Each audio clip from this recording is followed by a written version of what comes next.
Dalam berkarya, tidak terlepas pada rancangan.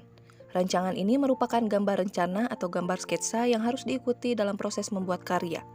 Gambar rencana ini sangat penting sebagai alat bantu monitor agar bekerja sesuai rencana. Kerajinan berbasis media campuran dengan penciptaan bentuk baru, diperlukan pembuatan rancangan yang tidak sedikit. Kamu sudah mendapat pengalaman dalam meniru karya kerajinan yang sudah ada. Maka, kini kamu diharapkan dapat membuat karya kerajinan berbasis media campuran dari bahan alam.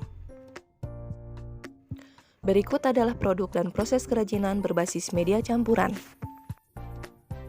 Batu yang digunakan sebagai kerajinan selain batu permata atau batu mulia, juga ada batu akik. Sebelum dijadikan perhiasan atau kerajinan, batu harus diproses terlebih dahulu. Banyak daerah di Indonesia menjadikan batu sebagai produk kerajinan, juga sebagai aksesoris, pelengkap busana, dan atau penghias suatu benda. Bahkan selain batu berwarna, ada juga batu alam lainnya seperti cadas dan paras yang bisa dipahat menjadi bentuk kerajinan yang unik.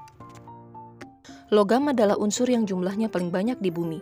Jenis-jenis logam memiliki sifat dan kegunaannya masing-masing. Sampai saat ini, terdapat 65 logam yang terbentuk secara alami di bumi. Namun, hanya sedikit yang bisa dimanfaatkan dengan cara yang benar. Logam juga digunakan untuk membuat produk kerajinan. Daerah-daerah penghasil kerajinan dari logam diantaranya emas di Kalimantan Selatan dan Jawa, perak Yogyakarta, Sumatera Barat, dan Bali. Sedangkan logam lainnya seperti titanium, tembaga, baja, dan sebagainya tersebar di seluruh Indonesia. Bahan logam biasanya banyak dibuat menjadi aksesoris, gelas, teko, nampan, bahkan sebagai piala sebagai simbol kejujuran.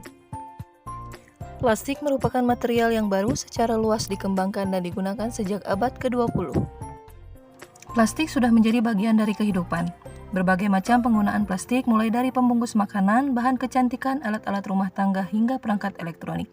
Sifat plastik mudah dibuat, ringan, praktis, dan murah menjadi salah satu pertimbangan besarnya penggunaan barang berbahan plastik. Produk kerajinan yang dihasilkan dari kayu bervariasi, mengikuti teknik pembuatan dan tekstur kayunya. Kayu-kayu yang tergolong keras dapat dibuat karya kerajinan dengan teknik ukir atau pahat.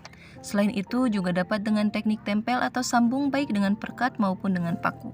Proses mengukir dan memahat diawali dengan membuat sketsa terlebih dahulu di atas kayu, lalu kayu dipahat dengan menggunakan alat pahat dan pemukul yang terbuat dari kayu. Dari bahan-bahan kerajinan berbasis media campuran yang sudah dibahas tadi, diperlukan alat pembuatan kerajinan yang beragam, seperti gerinda, mesin potong, gergaji, palu, dan tang untuk bahan kerajinan keras seperti batu, logam, kayu, dan keramik. Adapun gunting, lem, cutter, dan alat pres untuk bahan kerajinan yang tidak keras seperti plastik. Terakhir, tugas untuk bahan penilaian dan untuk mengisi waktu luangmu di rumah, silakan membuat kerajinan dari bahan-bahan yang sudah dibahas tadi menggunakan imajinasimu.